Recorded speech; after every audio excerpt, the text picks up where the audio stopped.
मैं लेखा वर्मा उमंग के सभी दर्शकों का हार्दिक अभिनंदन करती हूँ।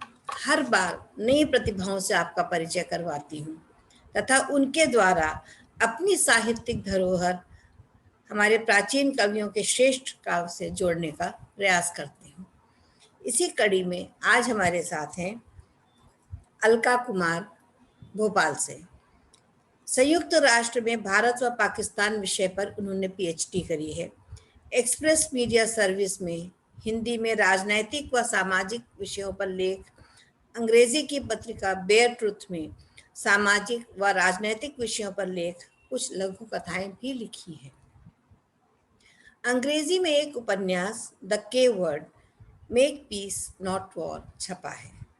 अंतरराष्ट्रीय शोध पत्रिका में शोध पत्र छपे हैं। 50 से अधिक कविताएं हिंदी में व कुछ अंग्रेजी में भी लिखी हैं।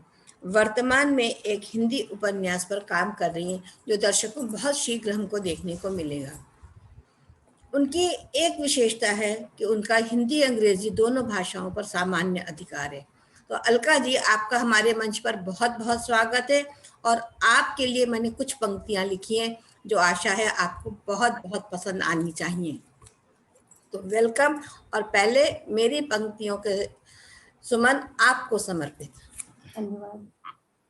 मंच को गौरवान्वित करने अलका रानी आई है। मंच को गौरवान्वित करने अलका रानी आई हैं।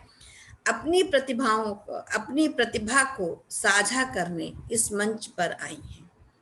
कहानी, कविता, उपन्यास लिखती हैं सहजता से। कहानी, कविता, उपन्यास लिखती हैं सहजता से। लेखनी विलक्षण है पर लिखने में सजगता है। लेखनी विलक्षण है पर लिखने में सजगता है। हर दिल में उतरना है, हर दिल में उतरना है, सामंजस्य स्थापित करना है। इसके लिए प्रयासशील हैं, यही उनकी विशिष्टता है। प्रबुद्ध पाठकों के दिल में अपना स्थान बनाना है। देखिए दर्शकों, ये भी एक उनकी असामान्य, जो हम लोगों के अंदर वो प्रतिभा नहीं है, तो उनकी प्रतिभा क्या है कि प्रबुद्ध पाठकों के दिल में अपना स्थान बनाना है, प्रकृति को माध्यम बनाकर हम सबको समझाना है। ध्यान को केंद्रित करो, ध्यान को केंद्रित करो, कलम उठाओ बैठ जाओ। ध्यान को केंद्रित करो, कलम उठाओ बैठ जाओ। जब बन जाए एक कविता, अपने संग्रह में उसको सजाओ। तो ये है हमारी अलका रानी, जो बहुत सारी कविताएं लिखती हैं और उपन्यासकार हैं और बहुत से गुण हैं उनके अंदर, लेकिन वो हमारे मंच पर आई हैं। ये हमारे लिए एक बहुत गौरव का विषय है। तो ओवर टू यू अलका, आपका बहुत बहुत स्वागत है। हमारे दर्शकों को नए कवि से उनका परिचय करवाएं और अपनी कविताओं का रसास्वादन हम सबको करवाएं। तो ओवर टू यू अलका। उमंग की सखियों और उमंग के दर्शकों को मेरा प्यार भरा नमस्कार। और लेखा जी, आपको भी बहुत बहुत प्यार भरा नमस्कार और बहुत धन्यवाद कि आपने उमंग के इस प्रतिष्ठित मंच पर मुझे आमंत्रित किया, मुझे यहाँ बोलने का अवसर दिया। मैं एक कली, मैं एक किरण, मैं एक कली, मैं एक किरण, मैं चपल दामिनी और तेज पवन। मैं रति भी हूँ, मैं शक्ति भी, मैं एक लहर भी और धरा भी। क्या बोलूं कि कौन हूं मैं नारी, मेरा बस इतना परिचय है। तो एक बार पुनः आप सबको नमस्कार। लेखा जी ने जैसे बताया, कुछ मेरे शौक कह लेंगे, शौक है उपन्यास लिखने का, कहानियां लिखने का, कविताएं लिखने का, और राजनीति शास्त्र मेरा विषय रहा है। तो मेरा जो उपन्यास है वो भी उसी पर आधारित है और मेरे जो लेख होते हैं वो भी उसी पर आधारित होते हैं। मगर काव्य, कविताएं, ये मुझे मन से मेरे को प्रेरित करती हैं, मुझे आकर्षित करती हैं। और प्रकृति सबसे ज्यादा, और मानवीय भावनाएं, ये दो चीजें मुझे बहुत ज्यादा आकर्षित करती हैं और मेरी ज्यादातर कविताएं भी इन्हीं पर हैं।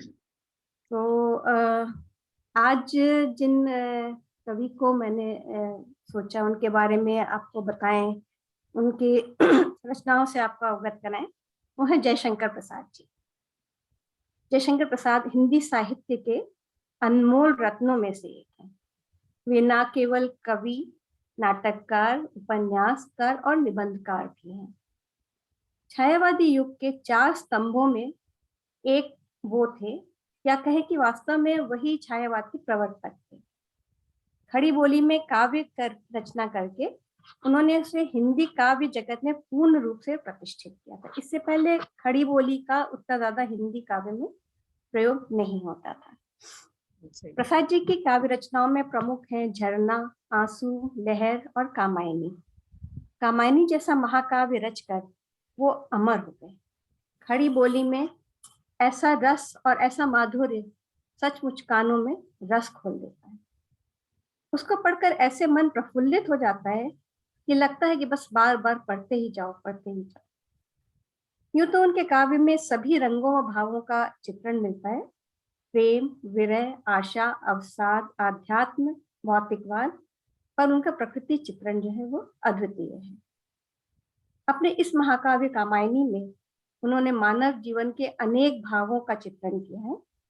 चिंता, आशा, श्रद्धा, काम, वासना, लज्जा, कर्म आदि सभी प्राकृतिक सौंदर्य का चित्रण इसके साथ साथ चलता है। कहीं उन्होंने प्रकृति का मानवीकरण किया है और कहीं मानवीय भावों का प्रकृतिकरण किया। ये उनकी बड़ी खास बात है कि मतलब वो मानवीय भावों को भी जब चित्रित करते हैं तो उसको प्रकृति में परिवर्तित करके तब उनका वर्णन करते हैं। कामायनी का प्रारंभ होता है विनाश से, प्रलय से, अवसाद और निराशा से। एक पौराणिक कथा को आधार बनाकर उन्होंने इसकी रचना की, जिसमें कि मनु, श्रद्धा और इड़ा की कहानी है। मनु जो है वो मन के प्रतीक है, श्रद्धा जो है वो हृदय के प्रतीक है और इड़ा जो है वो बुद्धि के प्रतीक है। तो ये अवसाद से प्रारंभ होता है, मगर दूसरे ही सर्ग में पहुंचकर आशा, सुख, जीवन का आभास, इन भावों को मुखरित करने लगते हैं, मगर प्रकृति चित्रण चलता है। तो मैं आपको कामायनी से ही कुछ उनके पद सुनाऊंगी। और कहाँ से शुरू होता है कि मनु जो है तो पूरा प्रलय आ चुका है, मनु अकेले बैठे हैं और चारों तरफ बस जल ही जल उनको दिखता है, और उस प्रलय के वजह से वो कितने दुख, निराशा से भर गए हैं, इसके चित्रण से कामायनी का प्रारंभ होता है। हिमगिरी के उत्तुंग शिखर पर बैठ शिला की शीतल छाह, एक पुरुष भीगे नयनों से देख रहा था प्रलय प्रवाह। नीचे जल था, ऊपर हिम था, नीचे जल था, ऊपर हिम था, एक तरल था, एक सघन, एक तत्व की ही प्रधानता, कहो उसे जड़ या चेतन। तरुण तपस्वी सा वह बैठा, साधना करता सुर शमशान, नीचे प्रलय सिंधु लहरों का होता था सकरुण अवसान। अरी आंधियों, ओ बिजली की दिवा रात्रि तेरा नर्तन, उसी वासना की उपासना वह तेरा प्रत्यावर्तन। वे सब डूबे, डूबा उनका विभव बन गया पारावार। सब तरफ जल ही जल, सब चीज जल में समाहित होती जा रही है। उमड़ रहा था देव सुखों पर दुख जलधि का नाद अपार। तो किस तरह से वो उन्होंने एक तरफ प्रकृति का और दूसरी तरफ उनके दुख के, उनके मनोभावों का चित्रण किया है। तो प्रलय, दुख, पीड़ा, निराशा, इन सब का चित्रण और प्रकृति का मानवीकरण, इससे शुरुआत हुई। इसके बाद अगले सर्ग में जब पहुंच जाते हैं तो भाव बदल जाते हैं। आशा, सुंदरता, कोमलता, नवजीवन, ये सब कुछ फिर प्रखर होने लगता है। कितना आवश्यक है जीवन में। ये देखिए कि अगर हम दुखों के सराबोर में ही डूबे रहें तो हम आगे निकलेंगे कैसे। तो ये जो जीवन जीने की कला है, प्रसाद जी ने बहुत सुंदर तरीके से हमको एक प्रेरणा दी थी कि दुखों से निकल के कैसे आशावादी बनो और कैसे सृष्टि का सृजन आगे कैसे हो। ये बहुत सुंदर उनका चित्रण है, बहुत सुंदर। जी बिल्कुल, ये मतलब पूरी कहानी चल पड़ती है वो यहाँ से शुरू होकर के, और फिर कैसे जीवन दोबारा से मुखरित होता है, तो उसमें सारे भाव आते हैं, सारे भाव आते हैं। तो वो अब देखिए शुरुआत हुई, नए सवेरे की शुरुआत हुई। उषा सुनहले तीर बरसती, जय लक्ष्मी सी उदित हुई, वाह, उधर पराजित काल रात्रि भी जल में अंतर्निहित हुई। वह विवर्ण मुख त्रस्त प्रकृति का लगा आज फिर से हंसने। वाह, बहुत वर्षा बीती, हुआ सृष्टि में शरद विकास नए से। नव कोमल आलोक बिखरता, नव कोमल आलोक बिखरता, हिम संस्कृति पर भर अनुराग। मतलब बर्फ की चोटियों के ऊपर अब वो जो आलोक धीरे धीरे, आप इमेजिन करिए कि वो किस तरह से उन्होंने उसका वो करना पिंगल वर्णी प्रभात जो हो रहा है, बहुत ही सुंदर अरुणोदय। नव कोमल आलोक बिखरता, हिम संस्कृति पर भर अनुराग, सित सरोज पर क्रीड़ा करता, जैसे मधुमय पिंग पराग। सिंधु सेज पर धरा वधु अब, तनिक संकुचित बैठी।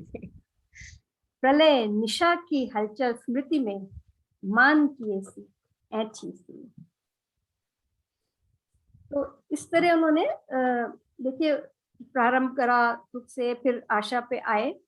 अब इसके बाद वो क्या करते हैं कि मानवीय भावों का प्रकृतिकरण कैसे करते हैं। नील परिधान बीच सुकुमार, खुल रहा मृदुल अधखुला अंग।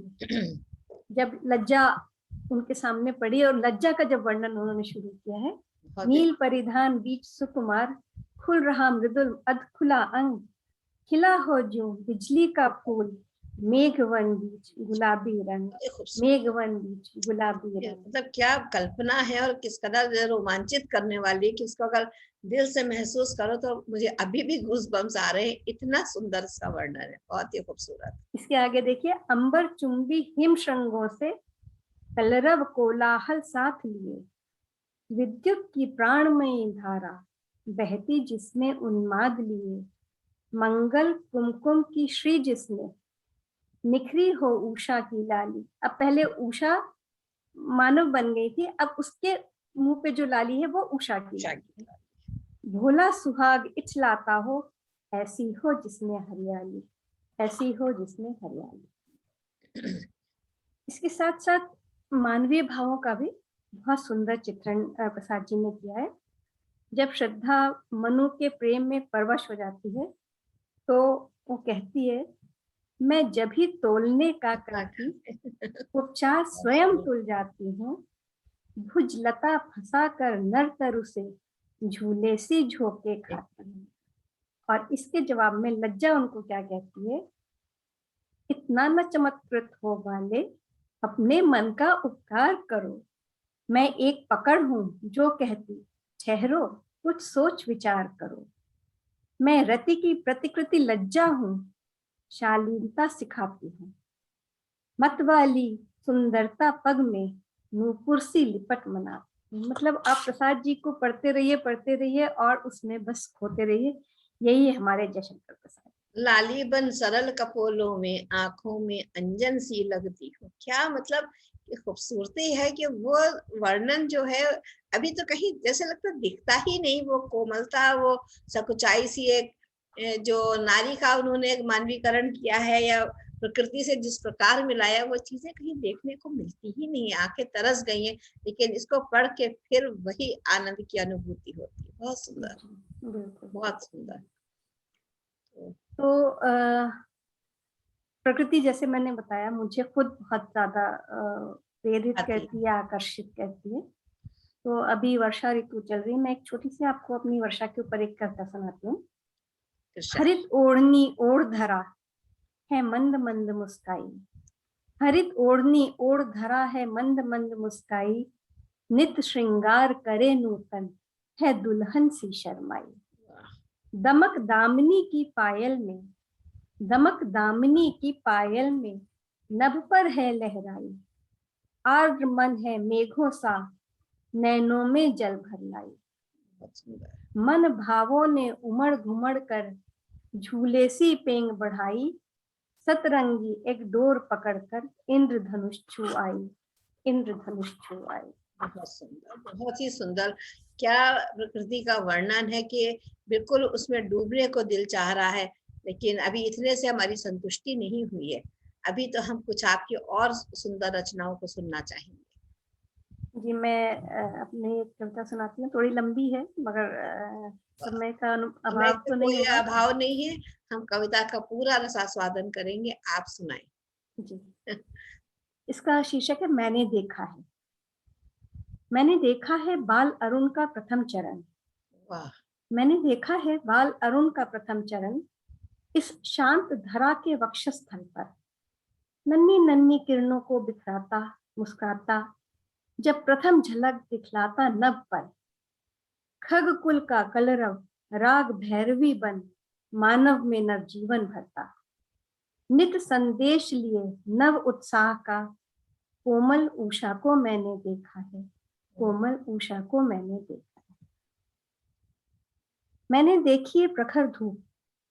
मैंने देखी है प्रखर धूप, दोपहर मध्याह्न, रवि के जीवन का वह यौवन है क्षमता सब भस्म कर देने की जिसमें।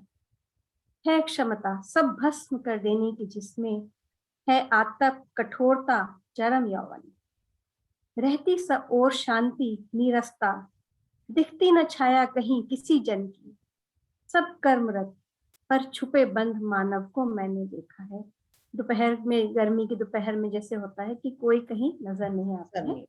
जी, लेकिन अभी मैंने अगर आप इस चीज में देखेंगे, आपको टोक रही हूँ कि वो जो मध्याह्न होता था वो पहले होता था। आज की इस भागदौड़ की जिंदगी में उस मध्याह्न का भी लोग आनंद नहीं ले पा रहे, क्योंकि इतना ज्यादा हर आदमी व्यस्त हो गया है कि वो जो पेड़ के नीचे बैठ करके आराम करने की एक अवस्था होती थी, वो तो अब कहीं शायद नजर नहीं आती है। ये तो हमारी कल्पना में ही वो रह गया जो हमने अपने बचपन में देखा था, वो बिल्कुल मध्याह्न। आज की भागदौड़ की जिंदगी और मल्टी स्टोरेड बिल्डिंग्स और एयर कंडीशन ऑफिसेस, उसके बाद तो इसके लिए जगह कम ही बचती है। हाँ, लेकिन वो होना बड़ा जरूरी है, लोगों तक उस चीज को पहुंचना कि क्या मध्याह्न भी होती थी, क्या उषा होती थी, क्या संध्या होती थी। उसका आनंद अवश्य सबको लेना चाहिए। बहुत सुंदर। तो संध्या का वर्णन किया आपने, अब संध्या पे चलते हैं। मैंने देखा है संध्या का लंबा धुंधला लघु समय नित्य प्रतिबिंब नया। शाम के समय राम लंबा चक्रवर्ती होता की है मगर चर्चा थोड़ी है। देर के लिए होता है। मैंने देखा है संध्या का लंबा धुंधला लघु समय नित्य प्रतिबिंब नया, निज नीड़ोन्मुख उड़ते खगगण। ढलते सूरज ने मानो तान दिया, श्वेत श्याम रक्तिम झीना पर्दा। श्वेत श्याम रक्तिम झीना पर्दा, दुखे बटोही आलस्य पूर्ण से चेतन जड़। दुखी बटोही आलस्य पूर्ण से चेतन जड़, चंचल नैना कोमल कोलाहल स्वर वाली संध्या सुंदरी को मैंने देखा है। संध्या सुंदरी को मैंने देखा है। मैंने देखा है रजनी रानी का उपकार। मैंने देखा है रजनी रानी का उपकार, स्वयं जागकर थके जनों को मूक लोरी गाती निद्रा के कोमल झूले में थपकी देने भेजती सुरभित समीर को। बहुत सुंदर, बहुत ही सुंदर। शांत स्निग्ध उज्जवल प्रकाश की चादर ताने ला देती हर जन को स्वप्न महल। झिलमिल तारों की जाली में लिपटी इंदुवदना को मैंने देखा है। इंदुवदना को मैंने देखा है। मैंने देखा है ये सब कुछ, पर स्वप्न नहीं, कोई चलचित्र नहीं। अंशुमाली के आगमन से पूर्व जागी थी मैं, अनमनी से दिन भर कर्म में लीन रही मैं। अलसाई संध्या में अध खुली आंखों से ढलते रवि से ढलती वय को तोलती रही मैं। रात्रि को अगणित अनजान स्मृतियों ने आ घेरा, उन्हीं स्मृतियों की प्रतिकड़ी जोड़ती रही। फिर न जाने कब चतुर निद्रा ने अपना जादू फेरा, पर जाग गई सूरज से पहले और पुनः मैंने यह सब देखा। और पुनः मैंने यह सब देखा। बहुत सुंदर।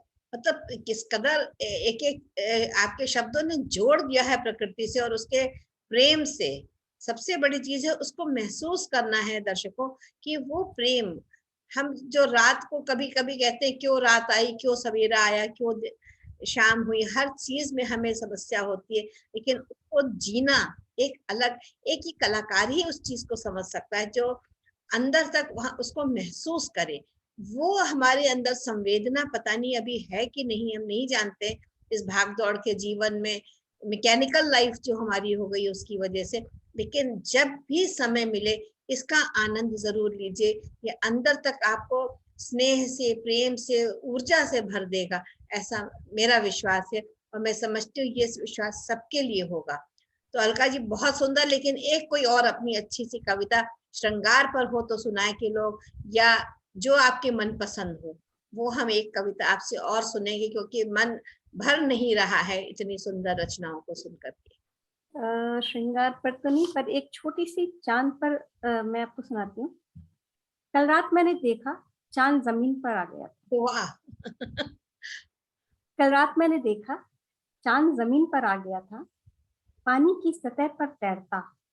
देर शाम लौटते मल्लाह की अर्ध चंद्रिका नाव के समान। कभी वो अर्ध चंद्रिका नाव होती है, उसमें दूर से लिट आप देखें कि वो मल्लाह बैठा हुआ है। देर शाम लौटते मल्लाह की अर्ध चंद्रिका नाव के समान, कहीं दूर फिजा में गूंजता ओ माझी का गीत, विरह में प्रेम के सुखद आभास की तरह। दोनों बाहें फैलाए बुला रहा था मुझे, ले जाने को किसी दूर दुनिया में, ले जाने को किसी दूर दुनिया में। दर्शकों, ये देखिए कि इन शब्दों को समझना और इस भाषा से, जो हमारी अपनी भाषा है, ये जुड़ना कितना आवश्यक हो गया है। हम लोग सिर्फ ये समझते हैं कि अगर हम अंग्रेजी में बोल रहे हैं, या हम बढ़िया आजकल के जो सीरीज आ रही हैं उनको देख करके हम उस जो ऊर्जा को हो या उस प्रेम को, उस दिल को समझ सकते, तो ये बहुत मुश्किल है। उसके लिए उसमें डूबने की आवश्यकता है। जैसे इन्होंने कहा चांद जमीन पे उतर आया। अभी मेरे कमरे में एक दिन मुझे फर्श पे अपने चांद दिख रहा था, तो इतना सुंदर लग रहा था। और सूरदास जी का पद याद आ गया था, मैया मोहे चंद खिलौना लइयो। तो ऐसा लगा कि वो चंद्रमा जो है वो वास्तव में मेरे पास उतर के आ गया और कुछ कहने की चेष्टा कर रहा है। तो प्रकृति के साथ जुड़िए, हमारे पांचों तत्वों को समझिए कि वो कितना वही प्रकृति की देन है। और प्रकृति से अगर हम जुड़ते हैं तो हमारा जीवन कितना सुखद हो सकता है। ये संदेश जो आज अलका जी ने हमको दिया है, उसके लिए हम उनके दिल से आभारी हैं। जो और आपने मानव जीवन की बात कही, जीवन के संदेश की, उस पर एक छोटी सी कविता अगर समय करे। बिल्कुल इरशाद। जी, ओके। ढाई हाथ का पुतला मानव कितने ढोंग रचाए, ढाई हाथ का पुतला मानव कितने ढोंग रचाए, अभी यहाँ था अभी दिखे ना, यूं ओझल हो जाए, यूं ओझल हो जाए। माया में विशाल जगत में क्यों इतना भरमाए, माया में विशाल जगत में क्यों इतना भरमाए। क्षण भंगुर यह जीवन पाया, इतना समझ ना पाए, क्षण भंगुर यह जीवन पाया, इतना समझ ना पाए। रूप रस श्रृंगार की लौ में कितने बरस बिताए, अर्थ काम और सत्ता मद भी मन से भुला न पाए, अर्थ काम और सत्ता मद भी मन से भुला न पाए। सुख सुविधा और बड़ा महल हो, इनसे उबर न पाए, सुख सुविधा और बड़ा महल हो, इनसे उबर न पाए। इतनी आशा और अभिलाषा किस दिश लेकर जाए, किस दिश लेकर जाए। खड़ा रहे तो दो पग धरती ही उसको अपनाए, खड़ा रहे तो दो पग धरती ही उसको अपनाए। पांव पसारे तो भी मानव खटिया भर ही पाए, अंतिम क्षण में फूंकने भर को दो लाठी बहुताए। कहाँ धरेगा वो कठरी जो सर पर बोझ उठाए। माया मिथ्या यह जग सारा इतना समझ न पाए। ढाई हाथ का पुतला मानो कितने ढोंग रचाए, कितने ढोंग बहुत रचाए। सुंदर। कितना अच्छा संदेश आज हमको मिल रहा है कि जो हम अपने सिर्फ मोह माया में फंसे हुए हैं, अपना स्वार्थ के लिए जी रहे हैं, अपने बुजुर्गों का हम निरादर कर रहे हैं, अपने बच्चों से हम सुखी नहीं है, ये सारी चीजें कहाँ है। क्या लेकर आया था मानव, क्या लेकर तू जाएगा।